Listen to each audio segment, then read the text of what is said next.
Ladies and gentlemen, we are back. Thank you for tuning into another video. And in this one, we are going to be going over the Broncos versus the Vikings Game 1 recap.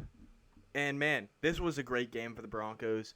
I mean, it might have been against the Vikings' second and third teamers, but to me, I thought this was a very great matchup for the Broncos because I saw a lot of promise and a lot of potential in this game, and we will get to that here in a minute. But as always, I want to remind you that Jesus is King, and I pray that you give your life to Him. It'll make you so much more fulfilled, happy, give you a purpose in life, and it's one of the greatest things I've ever done with my life, and I just hope that you think about giving your life to Jesus, believing He died on the cross for your sins, and He rose from the dead 3 days later. And if you believe that, confess with the mouth that Jesus is Lord, and believe that with your whole heart, then you will go to heaven and spend eternity with Jesus, God, myself, and many other Christians. So I hope you think about it and give your life to Jesus. And now, with that being said, let's jump into the quote of the day. And this one, once again, comes in Romans. This is Romans 8:31. And it says, there's a little bit more to this quote, but I wanted to focus on this part. If God be for us, who can be against us? And this one is one that a lot of athletes use, and to me, if you have God on your side and you truly believe that He's helping you in everything, every aspect in your life, then who can be against you? God's the creator of the universe. And He is helping you. He knows your name, and He's giving you a purpose and helping you out. So, if He's for you, who can be against you? Obviously, the devil is going to try to be against you, but compared to the power of God, the devil has no power. So, this is a powerful quote. Just remember that God loves you, and He created you, and He knows your name, and He has a purpose for you, and He is for you. So, if you do things in the name of God, no one can be against you. And with that being said, let's jump in to the recap. So in the first quarter, we started off on defense, and the defense did great, stopping the Vikings. And then the first possession that we got on offense, Javonte Williams looked great. Two tremendous runs by Javonte Williams, looking very, very solid. Then Locke completed a pass to KJ Hamler, getting us into the red zone, into scoring position. And then Javonte Williams scored a touchdown, but it called back due to a holding call by Judy. And then we went for it on fourth down, which I like it because it's preseason. You wanna take those type of risks. And unfortunately, it didn't pay off. Might have been a little bit PI on Judy, but anyway, it didn't work out, and I like the play call. So then we go to defense, and then a holding call on the Vikings on Shamar Stephen results in a safety, and so the Broncos take a 2-0 early lead in the first quarter. And then after they do their punt because they got the safety, Drew Lock finds KJ Hamler downfield for an 80-yard strike, putting the Broncos on top 9-0 very, very early. Then the next drive, the Vikings started to develop a nice drive, and the defense made some clutch stops. PJ Locke knocked away what would have been a surefire touchdown. There was some great defense by PJ Locke. And then Patrick Surtain knocked the ball down, forcing a fourth down for the Vikings. And the Vikings then kicked the field goal, and it was 9-3, Broncos still winning. Then the offense continued to drive down the field, and a defensive offsides actually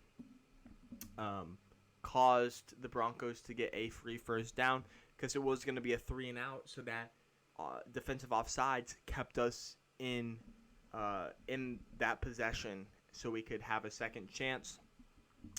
And then the first quarter ended, and then Locke found Judy for a big gain. And, oh, man, Jerry Judy looked so good. He looked so fast, just juking, his route running, just everything. Jerry Judy just looked amazing. In the very small sample size we saw of him this week, he looked really, really good. Then Royce Freeman trucked over a defender to get the Broncos in to the red zone after a very solid long run. Royce Freeman looked great. And then, the next play, or it might not have been the next play, but later that drive, Drew Lock faked the handoff, rolled out that play action pass that Drew's really, really good at. He found Trinity Benson in the end zone for a touchdown, and the Broncos took a 16-3 lead. And all I gotta say is Trinity Benson's most likely gonna make the roster. He will most likely make the roster. He looks really, really good. So, that was pretty awesome. And then obviously, kick the PAT made it 16-3, and then kickoff, and then the Vikings have it, and undrafted free agent rookie Andre Mintz out of Vanderbilt gets a sack. I'm pretty high on Andre Mintz. I think he's going to be a solid player. I think he's going to be the player to continue the streak of the player who makes the Broncos roster that was an undrafted free agent. Last year it was Isang Bassi. The year before that, who was it the year before that? I'm trying to remember. But there's all these guys that make it. I think it might have been Malik Reed. I can't remember exactly, but there's Chris Harris Jr. was one of those guys. Philip Lindsay. So one of those rookies, and I do think it's Andre Mintz. He was one of the top priority free agents in this draft. And then a few plays later, after Andre Mintz's sack, my guy Patrick Surtain had a pick six and gave the Broncos a 23-3 lead. And I've been talking about Patrick Surtain. I think he's going to be a special player. I compared him to being one of those top cornerback prospects we've seen, like a Jalen Ramsey, Jair Alexander. And what do you know? In his debut, he gets a pick six, and that was phenomenal. Phenomenal. I mean, you couldn't ask for a better debut than what Patrick Surtain did. I mean, just amazing. And then Surtain was actually taken out after that, just to obviously make sure he doesn't get injured and give some other guys that they want to assess during during the preseason chances. So then the Broncos force a punt, and this is when Teddy Bridgewater comes in at the quarterback position.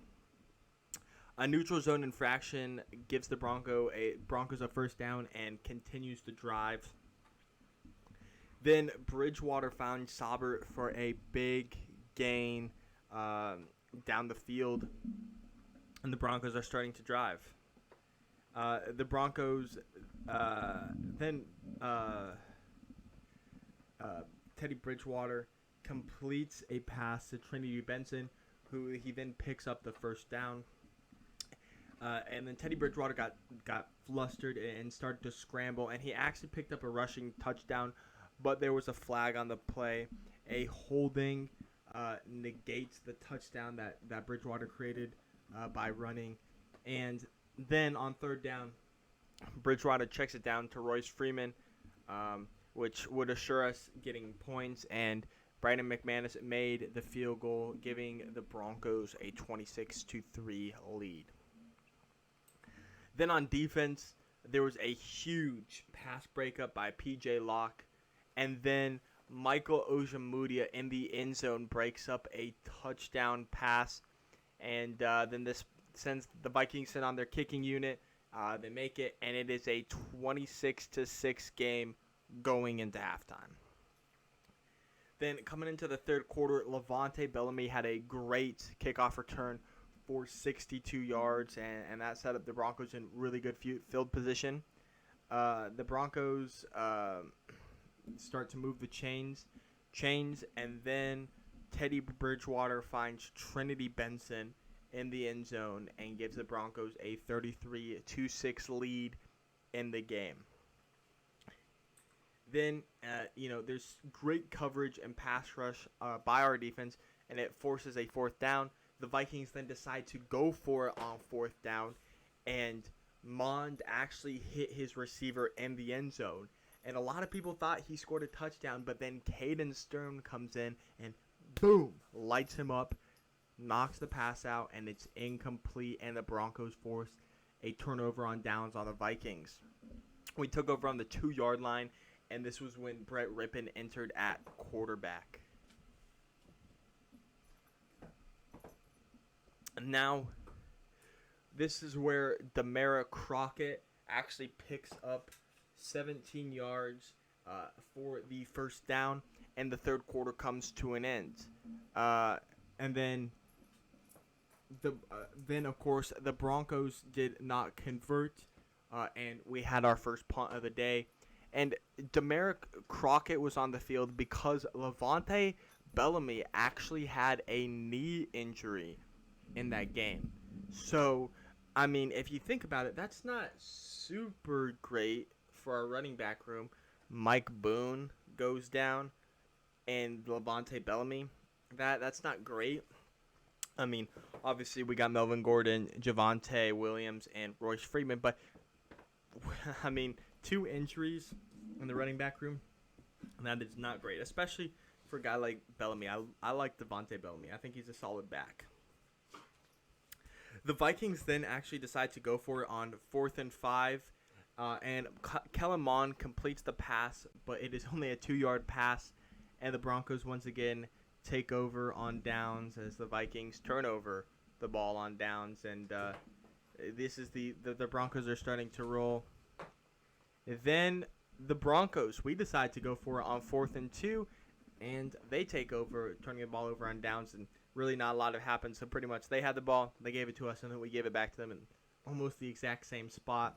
So then P.J. Locke got injured on a illegal crackback block, which, is unfortunate because we lost Trey Marshall earlier in the game, and then P.J. Locke.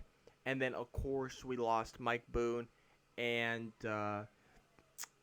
Levante Bellamy. So, some injuries, but hopefully they're minor, and we'll have to see as the preseason or this week progresses. We'll see how bad their injuries are. Then the Broncos start on their own 10 after a Vikings punt, and Rippon completes a pass to Seth Williams, and he hung on to it through a big hit. It wasn't an illegal hit. It was just a big hit. It wasn't a dirty hit, but it was an illegal hit in the NFL. You're allowed to make those type of hits in college, but in the NFL you're not. And so it was a personal foul, and the Vikings add 15 yards to the end of the play, setting up the Broncos, giving the Broncos an extra 15 yards. Then Brett Rippon airs it out, and it's off the fingertips of Brandon Mack. And then Rippon passes it, or has an intended pass for Brandon Mack again, but it is incomplete.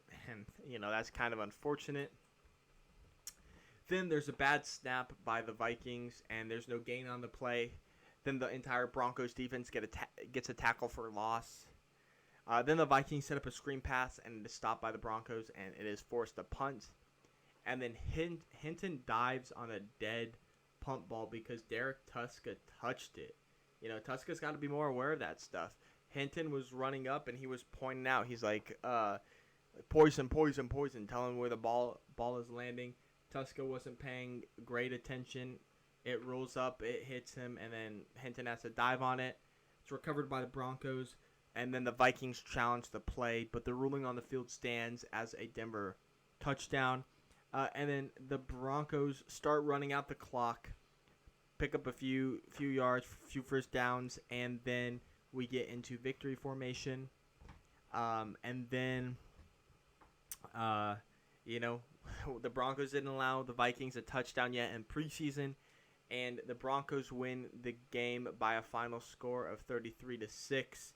And start 1-0 in the preseason against the Vikings and face the Seahawks next week So yeah, it's gonna be an exciting one. Thank you for watching. Make sure you leave a like and subscribe, and I'll catch you in the next one. And peace out.